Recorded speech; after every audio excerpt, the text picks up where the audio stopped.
This project has a free printable, and I'm going to link it down below. I'm also going to pin it at the top of the comments so you can find it if you're having a hard time finding it in the description box. But there are 3 eucalyptus beautiful prints, and then we're going to be using a piece of chipboard or cardboard, whichever you have. I'm going to be using 3 of these packs of these rings, some ribbon, and I'm going to add a gold button in there as well. You'll see it in a little bit. Now what we're going to do is take 3 of these rings, but I'm going to use the smaller ring out of the pack of 2. I'm going to trace that onto the chipboard, and then I'm going to cut it out. I'm going to also do that on the artwork and then cut that out as well.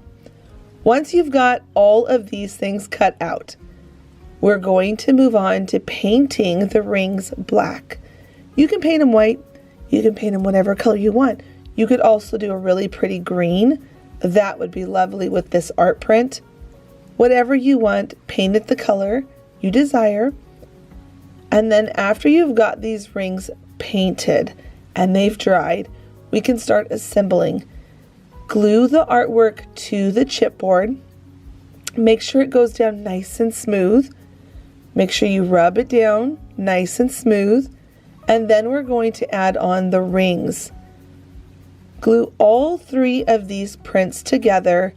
Once they are all nice and dried, glued together, we're going to take some more black paint, touch up the sides where you might see some of the paper or chipboard, and then as well paint the back side of the circle. This is going to give a nice high-end completed look. I always love finishing the back sides of all of my projects. I love to promote that here because it takes it from it being a home craft to a high-end craft. Now I'm going to just take my heat gun, making sure everything is dry before I start gluing everything together. We're going to be using a really long burlap ribbon as well as a ticking stripe ribbon. Both of these are from the Dollar Tree. I'm going to just glue that right down into place. Anytime I ever use burlap, it always has glue seep through. If you ever get glue on your table and you're having a hard time getting it up without scratching your table, I found this tool. I've been promoting it for a couple months now just because I think everybody needs one. Not because I'm trying to get people to buy things for me. I'm just saying this thing is the coolest and I think every crafter should have one. It's a plastic blade where you can't get cut on it. And it picks up tags, hot glue off your table. It's my favorite. You can see that I glued the circles onto the burlap ribbon, and now I'm going to add on 2 bows because I just really love the look of a layered bow, especially since we're working with these 2 ribbons anyway. So I'm going to layer the ticking stripe bow onto the burlap bow, and then I'm going to add on this golden button. On the back side, we're going to flip it over and add a little twine hanging hook piece, and then I'm going to finish it off with cleaning it up with another piece of the ticking stripe ribbon.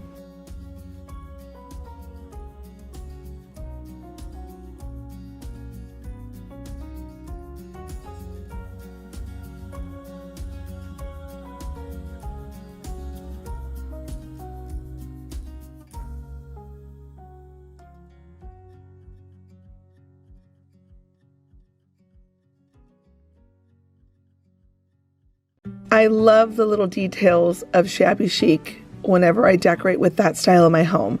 I'm using this wood piece that I got in the craft section. I'm going to use this Fleur De Lis mold, some wire, and then some ribbon. Everything's from the Dollar Tree except for the wire because I just have a big roll of it. And you can get wire from the Dollar Tree. This is just one that I had on hand, as well as that mold. I'll make sure to link everything down below that I use in this project if you're interested in the mold. But I love a beautiful Fleur De Lis cabochon, so we're going to be using that for this project. Now for the wire, we cut it down to size. I stapled it to the back of the wood, making sure your staples are not too long. I stapled it into place and twisted the wires around. Now this footage is from a couple of weeks ago. I made a whole bunch of cabochons, and you're going to see different nails, different shirt. And that's fine, no big deal. So I'm gonna just push in my air dry clay into the mold, but before you do it, always make sure you add in a little bit of flour that is going to allow you to be able to pull it out. You can also use baby powder, but it's going to allow you to be able to pull it out without it getting stuck in the mold. I ended up making a whole bunch of these, and then I just let them air dry, so when I want to use them in my craft room, I can pull them out and use them. I'm now going to mount them onto my piece of wood. I used E6000 right in the middle to hold that down nice and strong, and then the hot glue for a short-term hold. This is going to allow it to lock in nicely, and then once you paint it, you won't have any issues with it. I ended up making sure I picked off any glue that spewed out from the sides, if you have that happen. Then I'm going to come in with some white paint, and I'm going to get all up in these crevices, all around the back side, making sure it has a nice coat of white paint. After everything had dried, I took some sandpaper and roughed up the edges and scratched it up just a little bit. This is where it's going to start really coming to life. Take some black paint, and we're going to dry brush it. You don't want to be too saturated with the paint on your brush. It'll cause a problem. Very lightly start to dry brush in black all around these cabochon Fleur De Lis, and then I'm going to come in with a brown, distress a little bit with brown around the sides, and then come back in on these cabochons. And if it's too much in an area you don't like, you can use a wipey and remove some of it. That's no big deal. And then just keep working that brown and black paint into the cabochons so that it really brings a lot of texture to it. Now at this point, you could feel like, oh, I've ruined it. But when you come back with white on top and you lightly brush on top, look at all of the texture. Oh, could you just die as a crafter? Whenever moments like this happen for me and things come to life, I get so excited in my craft room. If I had this where I was recording it with my voice live on it, you would have heard me be like, oh, it's so pretty. Now I'm going to come in with this little metal tagged frame, and I'm going to use some of these push pins. I love using push pins because they look like grommets. And then I'm going to bring in some black paint right on top of those push pins, making sure I stick with that black cast iron look to this project. Now let's make it pretty as if it's not already pretty. And what I mean by that is let's bring in some beautiful ribbons. I tied on a lacy ribbon from the Dollar Tree. This key is something I get from Amazon, as well as that metal frame. I'll link them down below. Just like I said, I always try to link everything I can for you all if you want to look into it and see if it's for you. I will link it, but I tied on a key, and then I just knotted it at the back and added on some more ribbons. This white ribbon is also from the Dollar Tree. Tie on all the ribbons that you would like to your heart's desire, as ribbony as you would like, if that's even a word to say it that way. Ribbony. And then I'm going to bring on this ticking stripe bow, and in the end, it's the most beautiful little shabby chic project. So easy to make and so fun.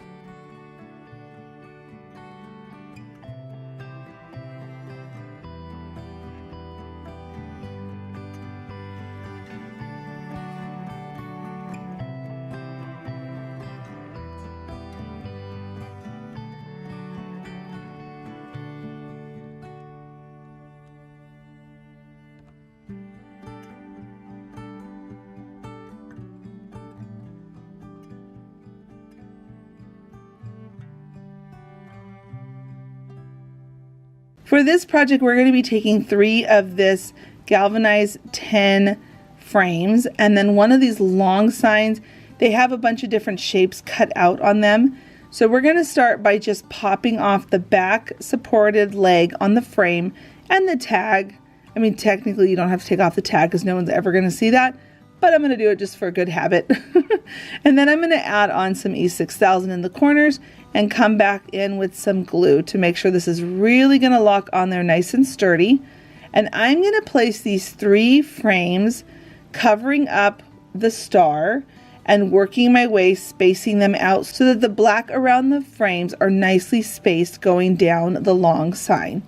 Once I've got all 3 of them in place and they're nice and glued in and sturdy, I'm going to take a buffalo check or gingham, whichever you want to call it, ribbon, and I'm going to turn that into a bow.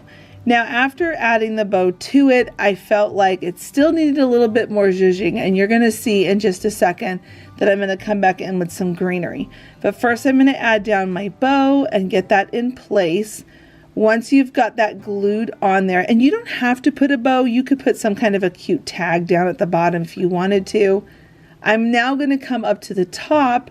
I'm going to take some twine, thread on some of these raw wood beads at the top. I thought this was really pretty, very farmhouse looking, and I'm just going to simply tie that twine into place and tuck the last of that up into the bead so it's all hidden and concealed and looks store-bought versus just crafting. Now I'm going to take some boxwood, and this is where the greenery is going to come in.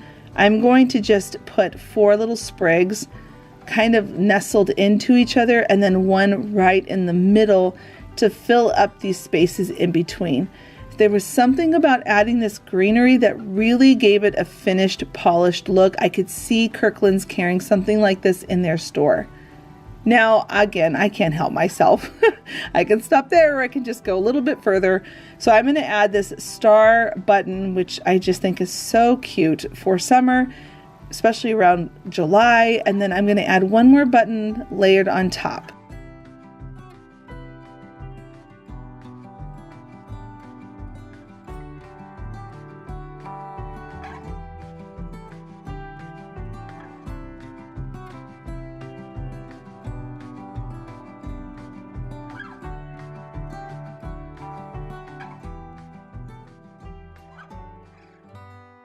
I have been eyeing these bird mirrors for the longest time at Antique Farmhouse, and I've just decided, you know what? They have these round frames at the Dollar Tree. We're going to make our own version of this. So go ahead and grab 2 of those mirror frames, and then 1 of these plant hangers.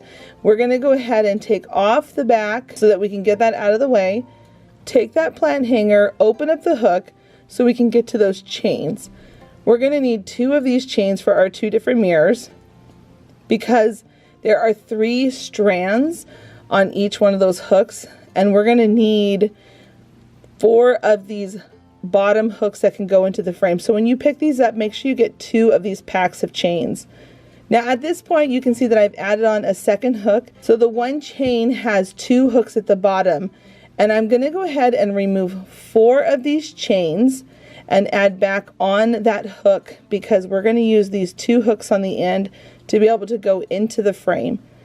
So you can see here that I'm just removing the 4 chains that we don't need because we don't want it to be too long. And then I'm just going to make sure the measurement's right. I'm going to take my Crop-A-Dile because it goes through hard plastic and metal. I love this tool. I'll link it down below, but this tool is like my all-time favorite in my craft room. It's actually a eyelet smasher, eyelet tool for scrapbooking. I love this tool so much. So go ahead and punch out 2 holes, and I'm going to show you how I go ahead and put that hook in.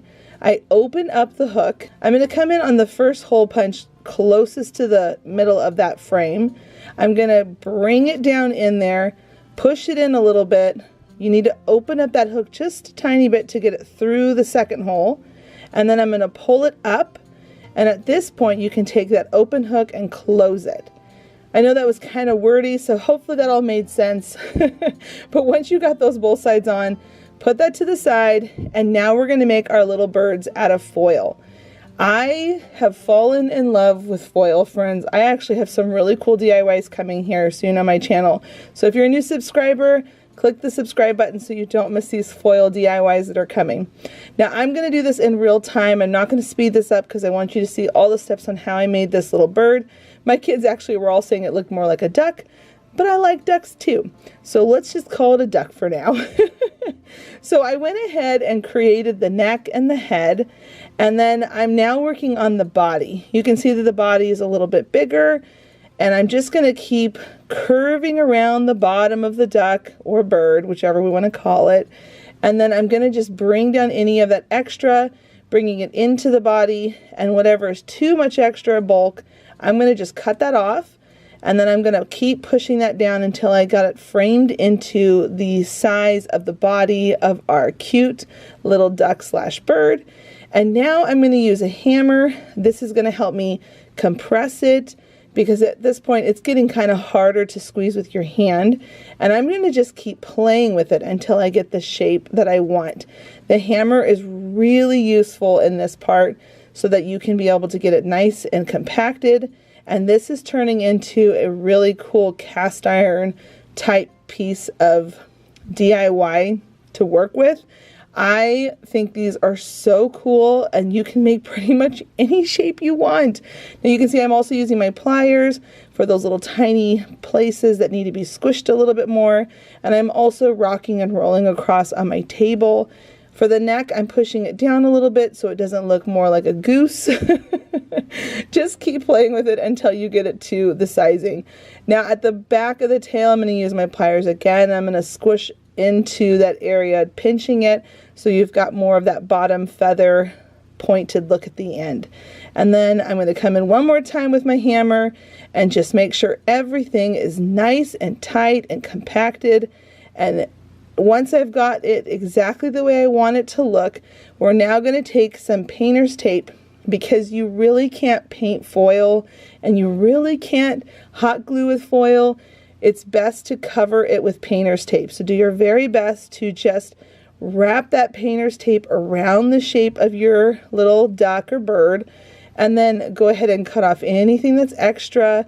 Keep pulling it tight so that you get that shape in there exactly the way you want it to.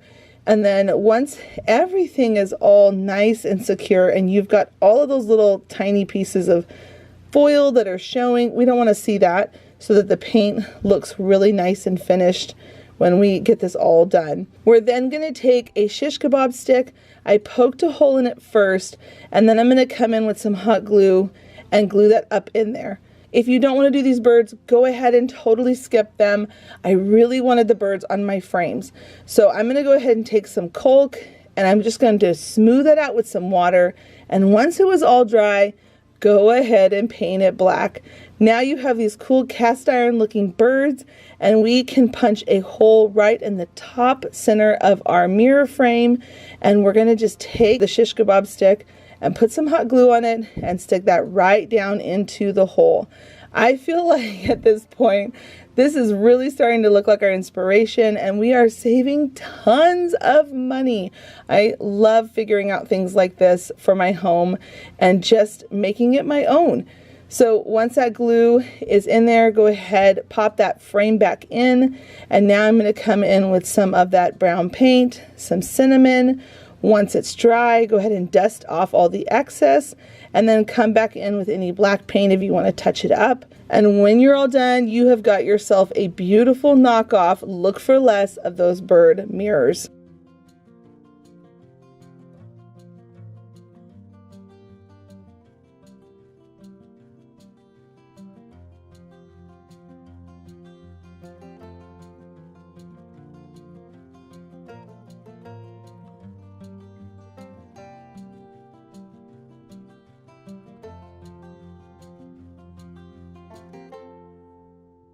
Start by picking up a pack of painter sticks.